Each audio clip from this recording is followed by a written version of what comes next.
Okay, I've had the inflatable hot tub for about 2 months now, and we took it down at the end of last week in order to make room for a party we had this weekend. So now I've cleaned it up, I've reinflated it, and I'm setting it back up. While it's filling with water, I thought it might be a good time to go over what I've learned about maintaining the spa. First thing is, we'll start with how much water to put in it. It has, after it's inflated, it has the maximum and minimum lines there. I like to fill it up to where it's just a bit above the minimum line, but not to the maximum line, because it's small. It only holds about 160 gallons of water. And if an adult person, certainly 2 adult people, get in the spa, the water will be above the maximum line, and then you don't want that. It's going to splash out and stuff. Now, when I first got this thing, I did a lot of research on YouTube mostly, and watched a lot of videos of people who own spas, not just inflatable spas like this one, but real spas. And I kind of amalgamated and put together from all of their advice and all of their experiences sort of a system of daily, weekly, and monthly or every 2 months maintenance for taking care of this thing. I'm a systematic kind of guy. I like to put things on schedules, and for 2 months now that's been working really well. You see behind me right here the chemicals that I bought, and I ordered all of this off of Amazon, and I've used all of these from time to time, but it's really pretty simple once you get a routine down. First thing I'm going to do is show you what I do to clean the filters. Now, the filters can be used and reused as long as they're not discolored and stopped up, but buying new ones is pretty inexpensive. But so far there's nothing at all wrong with the filters I'm already using, so I've just been able to re-clean them, and I'm going to show you how to do that on one of them. Okay, as part of my weekly maintenance, which I just went over, I clean the filters, and all I do is take the filter, it looks like this, and I take the jet on my hose pipe and I just rinse them out. Now, I saw a lot of people on YouTube do things like put them in a vinegar solution, or maybe use dish soap or some sort of detergent to clean them. But I've found that it's really not necessary at all, because my filters don't get dirty at all. As a matter of fact, I full well expect to use this all season, and I'll just put in some new ones next year. Now, once I've cleaned the filter, I just put it back in its little sock, and if you want to, you can wash that out, rinse that through too, but this one doesn't look like it's very dirty. So I put it back in its little sock. This is how the Aqua Spa filters fit. Yours might have a some sort of hard housing, however it works for your particular hot tub.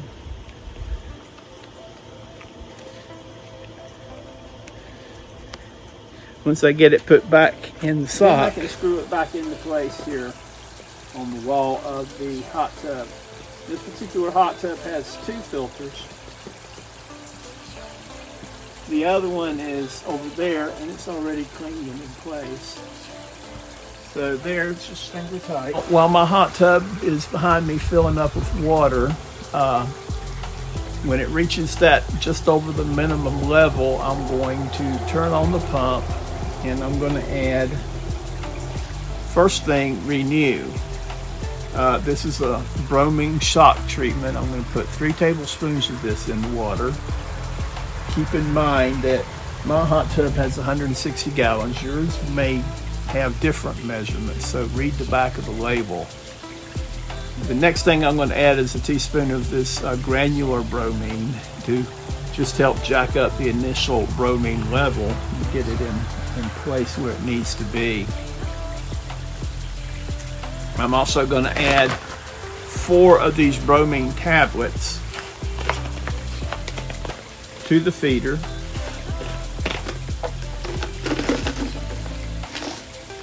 It's these 1-inch tablets you can see there. And then I'm going to wait 15 minutes and let the pump circulate all that around. And then I'm going to use my test strips. And I have test strips as a combination. It checks the bromine level, the available alkalinity, the pH, and the hardness. I want to use these strips and adjust it so that I have the bromine between 3 and 5 parts per million, the alkalinity between 80 and 120 parts per million, and get the pH between pH 7.2 and 7.8. And the hardness, or basically the calcium level, somewhere between 250 and 450 parts per million. And to make those adjustments, I will use, as necessary, the pH increaser, the pH decreaser. I will use alkalinity increaser, which is not quite the same as pH. And I will use the calcium increaser for the hardness. One last thing that I wanted to show you in this segment is my bromine feeder. It's just a little plastic gadget like this that you can open it up, and it holds 1-inch bromine tablets. You can put 3 or 4 of them in it. I usually keep like 3 or 4. And then you can close the top, and you can adjust these little vents down here to open or close.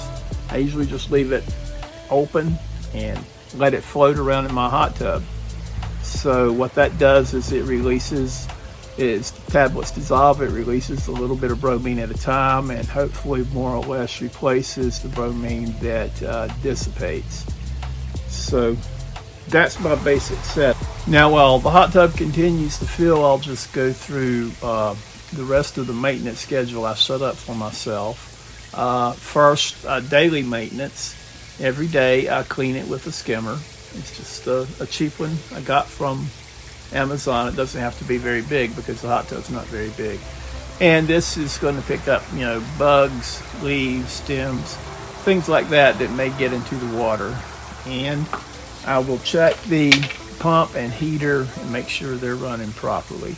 And for my weekly maintenance, I will clean or change the filter as I showed you earlier, and I'll add water if necessary to bring it up to the minimum or just above the mark. And I'll use the test strips to check the chemistry. Now, a little side note here is the first week or so, I'll probably do that daily because I'll be making little adjustments here and there. But after about a week, it should be fine to go weekly on that, because once it's stable, it doesn't change. Okay, every 2 months, I will drain the water. My hot tub has basically just a drain plug, and you just open the drain and it drains, and your hot tub is probably pretty similar. Just look at your instructions with the hot tub. So you drain the water and you clean the hot tub. With me, I just used a damp cloth to wipe down the inside of it. And after that, I will either refill the hot tub or I will store the hot tub. Now, storing the hot tub, for me, there were specific instructions that came with how to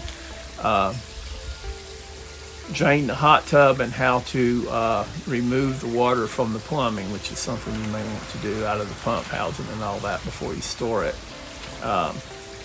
So that probably varies from one manufacturer to another. Just read your instructions for that.